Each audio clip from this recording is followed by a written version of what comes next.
Greg's here. For today, we're just going to do one question at a time. And if you have another question, re-raise your hand afterwards, and I'll call on you again. We'll start with Kevin Modesti. Hi there, Greg. How's it going? Good. Thank you very much. Question for you as a Southern California native. LA Rams fans have been hungry for a Super Bowl victory going back to the 60s, 70s, 80s when they had great players and couldn't quite get there. And certainly since the move back from St. Louis, I wondered whether it's from family or friends or others, what you're seeing and hearing that tells you what a victory on Sunday would mean to people here. Well, I grew up in LA. There was no team here, but I know my uncle was a huge Rams fan from back in the 70s and 80s. And I know he's super excited for us to be here. And I can imagine that a lot of the Rams fans from back in the day are just fired up too. I mean, it's really cool and it's something special and it only happens once in a while. So what's your uncle's name and what has he said to you? His name is Mike Hammett, and he was a punter at UCLA back in the day. And he just really wants us to win this Super Bowl, man. It means a lot to him. So it'd be really cool. Yeah. Great. Thanks. All right. Next, we'll go to Greg Beecham. Hey, Greg, what's up? How's it going? Good, man. Can you tell us the broad picture, how you're feeling about this season? You went from being a guy who was not a starter and didn't play a ton on defense for the first 2.5 years of your career to a starter and a really important contributor on a Super Bowl defensive line. What's that been like for you mentally, and what's it been like physically playing so much more now in the second half? It's been awesome. The last 2 years, I feel like it was just good building years and kind of getting the hang of the system and, just getting my feet wet and getting a couple opportunities in games and trying to capitalize on those. And just being able to start has been awesome and just showing the world what I could do and that I belong here kind of thing. And physically, I feel like I'm holding up pretty good. It's definitely been a long season. We've been going for 6 months straight here. But I feel like getting that week off too last week, I feel fresh as ever. So. All right. We'll go to Nora Princiati of The Ringer next. Hi, Greg. I was talking to Von Miller on Monday, and he said so much about being a positive influence and just being sort of like a joyful presence for you guys. I'm curious if you've experienced that, just being around him and kind of his positive energy and silliness and joy for the game. And, the end of the season when you're pushing to a Super Bowl can be stressful, but it seems like he's kept it pretty light. Yeah, dude, he's an awesome guy. He's fun to be around. I just went golfing with him on Sunday. Had a great time. He's a good dude. He definitely brings a positive energy to this team, and we love having him around. So. All right. Next, we'll go to Luciano.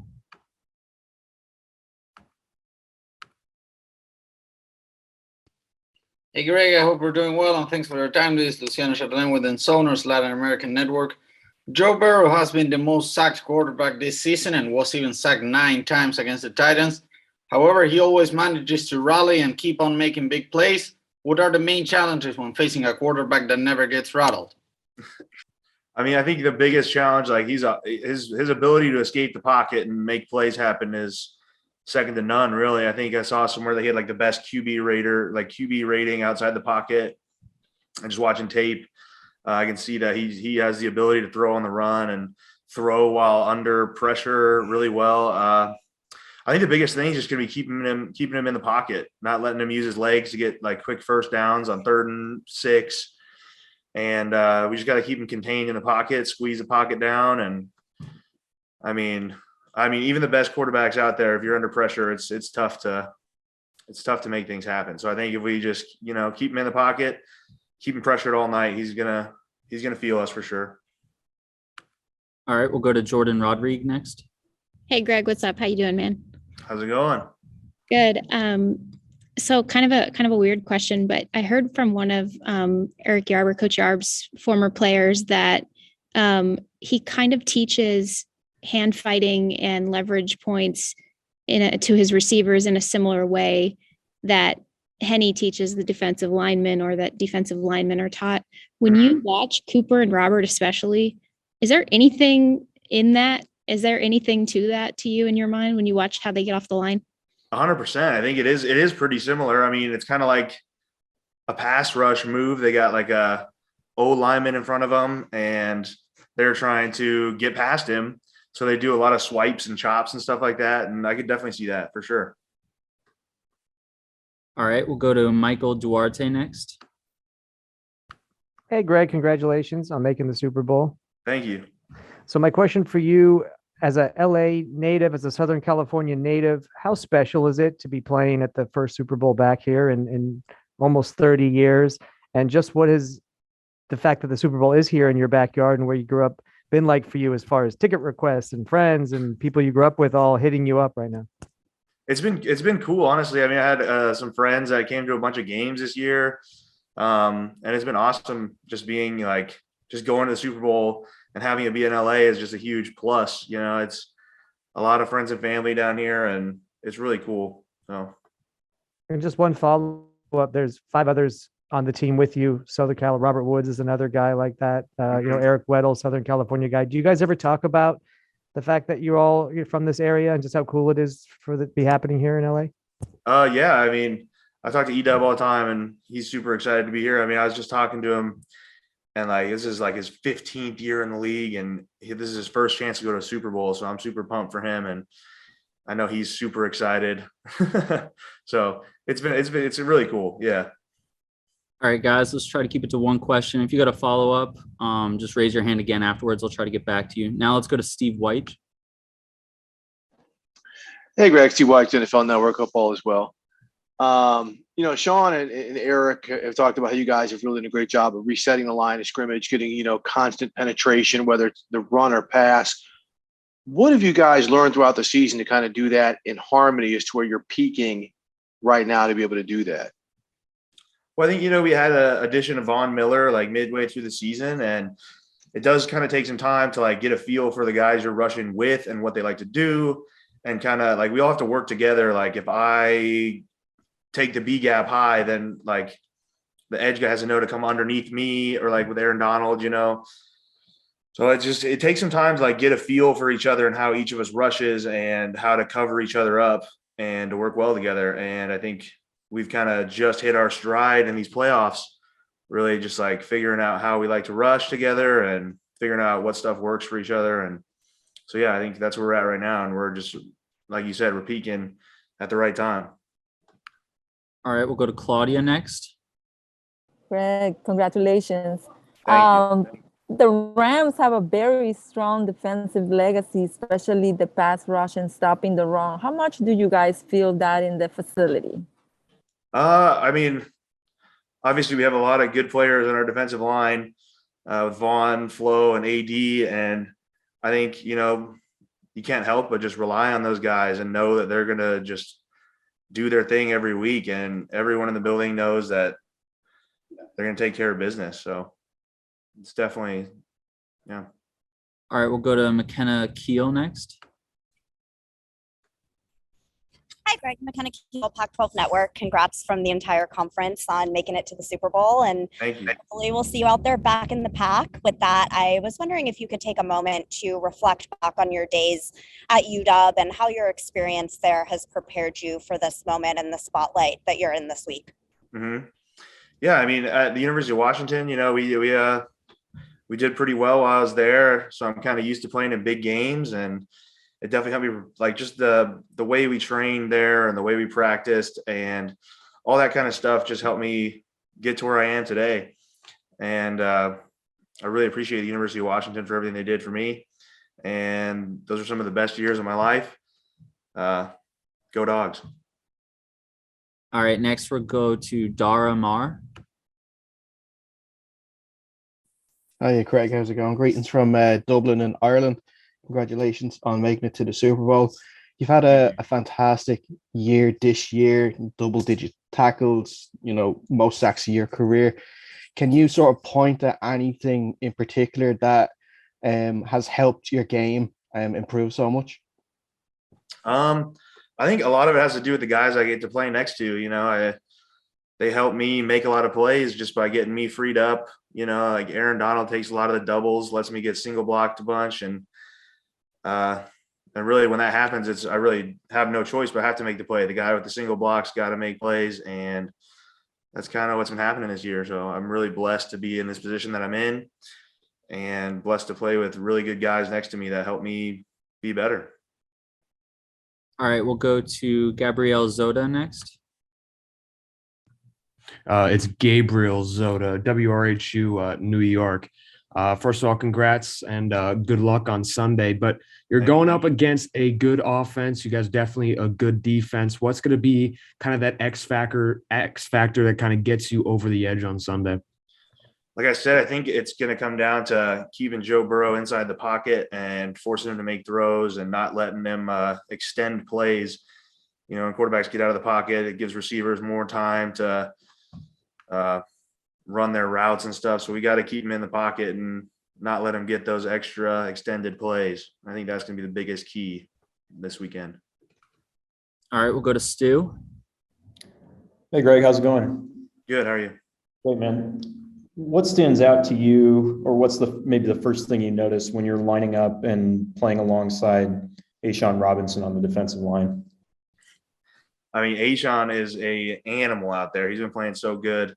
I'm so happy to see him, you know, being successful and doing what he does. He's really took a step up this year, and that dude is an absolute animal out there. He can pass rush. I think he's one of the best run defenders in the league. It's been awesome playing next to these guys. So, all right, we'll go to Nico Trimboli. Hello, Greg. Greetings from Argentina. How's it going? Fine, thank you. All the spotlights will be over AD and Von on Sunday. Does this give you some extra possibility to make big plays, like being a little under the radar? Yeah, I think so. Like I was saying earlier, you know, having those guys next to me lets me be the guy that gets the one-on-one most of the time. So it definitely helps me, you know, be better. And those guys taking up blockers, and it's like I said, it's a blessing to play with these dudes. And it's gonna be a good time. All right, we'll go to Gary Klein next. I think the Rams left Los Angeles a year or two before you were born, if I'm not mistaken, or something like that. Yeah. So what's it like for you as someone who grew up in Los Angeles without an NFL team, really, to be able to play for the Rams in the Super Bowl in your home stadium with, I'm guessing, family and friends, you know, here in the area? Yeah, it's awesome, you know, being in LA, you know, so close to all my family and stuff, and my wife's family is down here. It's a huge blessing. And I'm sorry, I lost where I was going. What was the question again? You kind of answered it there, but I would say, you know, this wasn't even a possibility, you know, when you were growing up, the fact that you could possibly play in a Super Bowl in Los Angeles. Oh yeah, for the Rams, and here you are. Yeah, for sure. I mean, like growing up, it was always the St. Louis Rams for me, you know. It's definitely a cool opportunity, and yeah. All right, next we'll go to Larry Goldman. Hi, Greg. Want to ask you about Joe Mixon. Who would you compare him to, and how are you preparing for that matchup? Man, I don't know. I don't know who to compare him to, but I'll tell you, Joe Mixon is a really good running back. He's got really good like balance through contact, and he runs through blocks. And I mean, he's definitely got really good vision. He's an elite running back for sure. So I think that's also going to be a huge key in this game, is taking care of the run. And yeah, we can't let that dude get rolling. He's a good back for sure. All right, we'll go to Hassan Khan. Hey, Greg, first off, congrats on making the Super Bowl. Just everyone that we talk to always talks highly of you, talks about you being a positive person, optimistic as well. Says a lot about your character. And I really want to ask you as a person, how do you stay so optimistic on the football field and in real life as well? How do you just radiate that positive energy and affect the people around you? I don't know. I feel like it kind of goes back to my UW days. I remember like Coach Pete like would always have these meetings with us, and one of the things that really stuck with me was if you think about like the people that you look up to that are like your mentors, your idols, and you think about like how they carry themselves every day, like he always put it as like leaders have no bad days.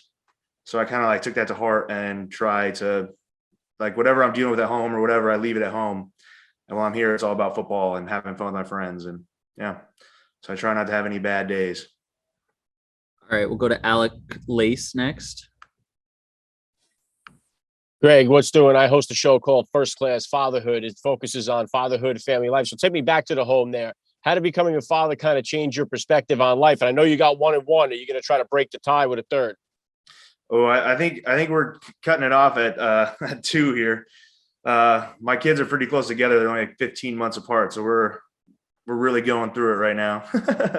I got a 2.5-year-old and a just over 1.5-year-old. So it's definitely changed my perspective on life. You know, everything's kind of about them, and everything I do is to, you know, give them a better life. And, you know, it's definitely like great motivation for what I do, you know? But yeah, I love being a dad. All right, we'll go to Jake Malik next. Hey, Greg, how are you? I'm doing great. How are you? I'm great. You get to play with Aaron Donald and Leonard Floyd, and then you were talking about before you added Von Miller in the middle of the season. Mm-hmm. Just what is it like having those guys, not only in terms of just the opportunities that it presents for you, because I heard you talking about that, but just what it does for you in your development as a player and your ability to improve yourself on the field, because you had a great season this season. And I don't think that's an accident. I don't think that just happened out of nowhere. Yeah. I mean, it's just being able to like learn from them every day is a huge, help me improve, you know, just like working with them every day, seeing how they work and like what they do to get better and stay the best. And I think that's one of the biggest things that's helped me out a lot. I mean, and you almost have no choice when you're playing next to these guys, but to rise to the occasion kind of, and raise your level of play to what they do. And yeah. All right, we'll go to Eduardo Vidal next. Hey, Greg, Eduardo Vidal for Hispanic Sports Media. Congrats for the Super Bowl. This is your 3rd year in the league playing alongside Aaron Donald. What have you been able to learn from him during this time? The most important thing I learned from being with Aaron Donald is not everyone can do what Aaron Donald does. But no, I mean, I think the biggest thing I've learned from him is just like his work ethic, you know, just watching him, how he works every day and working out with him has made me so much better. And it's something I'm going to carry for the rest of my life, really, you know? All right, we'll go to Dennis next. Hey, Greg, Dennis Wozak from the Associated Press. At the beginning of the pandemic, you became a little bit of a social media star for your workout when you cut down the tree at your parents' house. I wanted to know how did you go about that? Did you cut the tree yourself? And that thing, is it still there at your parents' house? I don't know. The tree was a little bit weird. So I found I used a concrete breaker bar as my bar at the time and loaded it up with like 400 pounds of tire chains that my dad had at his house in Idaho for the trucks and the tractor and stuff. And I was using that for bench and squat, and because there was no gyms open, you couldn't get workout equipment. It was like, right when it started. So I was just working with what I had, you know. You can't stop the grind. All right. Anybody else have any other questions? Just raise your hand. We'll stick around for another minute or two. Otherwise, we'll let Greg go.